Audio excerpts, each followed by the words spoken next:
ಈಗಾಗಲೇ UGSEP 2024 first sem ರಿಸಲ್ಟ್ನ ಯೂನಿವರ್ಸಿಟಿಯವರು publish ಮಾಡಿದಾಗ ನಿಮ್ಮ UUCMS ಅಲ್ಲೇ ನಿಮ್ಮ ರಿಸಲ್ಟ್ನ ನೋಡ್ಕೋಬೇಕು. ಅದು ಹೇಗೆ ಅನ್ನೋದನ್ನ ಈ ಒಂದು ವಿಡಿಯೋದಲ್ಲಿ ತಿಳಿಸ್ತೇನೆ. ಮೊದಲಿಗೆ UUCMS ಲಾಗಿನ್ ಆಗಿ ಅದರಲ್ಲಿ ಸ್ಟೂಡೆಂಟ್ ಅನ್ನೋ ಒಂದು ಬಟನ್ ಇರುತ್ತೆ, ಅದನ್ನು ಕ್ಲಿಕ್ ಮಾಡಿಕೊಂಡು ನಿಮ್ಮ ರಿಜಿಸ್ಟರ್ ನಂಬರ್ನ ಅದರಲ್ಲಿ ಯೂಸರ್ ನೇಮ್ ಅಂತ ಇದೆಯಲ್ಲ ಅದರಲ್ಲಿ ನೀವು ಟೈಪ್ ಮಾಡ್ಕೋಬೇಕಾಗುತ್ತೆ.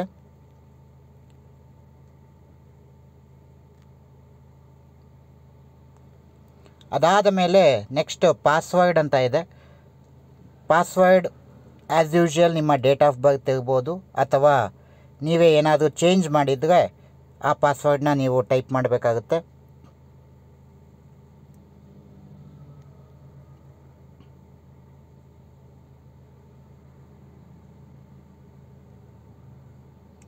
ಅದಾದಮೇಲೆ ಎಂಟರ್ ಕ್ಯಾಪ್ಚಾ ಅಂತ ಇದೆ. ಆ ಕ್ಯಾಪ್ಚಾದಲ್ಲಿ ಏನಿದೆ ಆ ನಂಬರ್ನ ನೀವು ಸೇಮ್ ಟೈಪ್ ಮಾಡ್ಕೋಬೇಕಾಗುತ್ತೆ.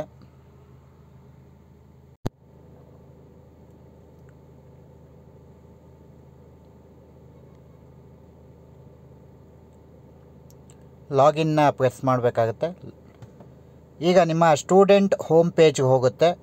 ಅದರಲ್ಲಿ ಫಸ್ಟ್ ನಿಮ್ಮ ಗ್ರೀನ್ ಕಲರ್ ಬಟನ್, ನಿಮ್ಮ ಬಲಭಾಗದಲ್ಲಿ ಗ್ರೀನ್ ಕಲರ್ ಬಟನ್ ಇರುತ್ತೆ, ಅದನ್ನು ಕ್ಲಿಕ್ ಮಾಡ್ಕೋಬೇಕು. ಅದರಲ್ಲಿ ಮ್ಯಾನೇಜ್ ಪ್ರೊಫೈಲ್ ಅಂತ ಇರುತ್ತೆ, ಆ ಮ್ಯಾನೇಜ್ ಪ್ರೊಫೈಲ್ನ ನೀವು ಓಪನ್ ಮಾಡ್ಕೋಬೇಕಾಗುತ್ತೆ. ಅದಾದ ನಂತರ ನಿಮಗೆ ಇಲ್ಲಿ ವರ್ಟಿಕಲ್ 3 ಡಾಟ್ಸ್ ಕಾಣಿಸುತ್ತೆ, ಅದನ್ನು ನೀವು ಪ್ರೆಸ್ ಮಾಡ್ಕೋಬೇಕು. ಆಗ ಮಾತ್ರ ನಿಮ್ಮ ಮೆನೂಸು ಡಿಸ್ಪ್ಲೇ ಆಗ್ತಾ ಹೋಗುತ್ತೆ. ಸೊ ಅದರಲ್ಲಿ ನೀವು ಎಕ್ಸಾಮ್ ಅನ್ನೋದನ್ನ ಕ್ಲಿಕ್ ಮಾಡ್ಕೋಬೇಕು. ನಂತರ ಎಕ್ಸಾಮ್ ಅಪ್ಲಿಕೇಶನ್ಸ್ ಮತ್ತು ಎಕ್ಸಾಮ್ ಅಪ್ಲಿಕೇಶನ್ಸ್ ಅನ್ನೋದನ್ನ ಬರುತ್ತೆ. ಈ ರೀತಿ ನಿಮಗೆ ಡಿಸ್ಪ್ಲೇ ಕಾಣುತ್ತೆ. ನೀವು ಅಪ್ಲೈ ಮಾಡಿರೋದು ಇದು ಫಸ್ಟ್ ಸೆಮಿಸ್ಟರ್ ಆದ್ದರಿಂದ ಅಕಾಡೆಮಿಕ್ ಇಯರ್ 24-25 ಇರುತ್ತೆ. ಮತ್ತು ಯಾವ programme name bachelor of science, bachelor of computer application, bachelor of arts, bachelor of commerce ಇರುತ್ತೆ. ಸೊ ಇದರಲ್ಲಿ ನೀವು ನೋಡ್ಕೋಬೋದು, ಇಲ್ಲಿ ವ್ಯೂ ರಿಸಲ್ಟ್ ಅಂತ ಇದೆ. ಆ ವ್ಯೂ ರಿಸಲ್ಟ್ನ ನೀವು ಕ್ಲಿಕ್ ಮಾಡಬೇಕಾಗತ್ತೆ.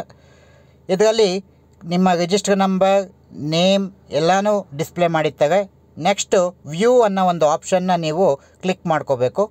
ಅದಾದ ನಂತರ ನಿಮಗೆ ರಿಸಲ್ಟ್ ಶೀಟ್ ಕಂಪ್ಲೀಟ್ ಡಿಸ್ಪ್ಲೇ ಆಗುತ್ತೆ. ಯಾವ್ಯಾವ ಸಬ್ಜೆಕ್ಟಲ್ಲಿ ಎಷ್ಟು ಮಾರ್ಕ್ಸ್ ತೆಗೆದಿದ್ದೀರ ಅನ್ನೋದನ್ನು ಕಂಪ್ಲೀಟ್ ಈ ಒಂದು ವೆಬ್ಸೈಟಲ್ಲಿ ನೀವು ರಿಸಲ್ಟ್ನ ನೋಡ್ಕೋಬೋದು.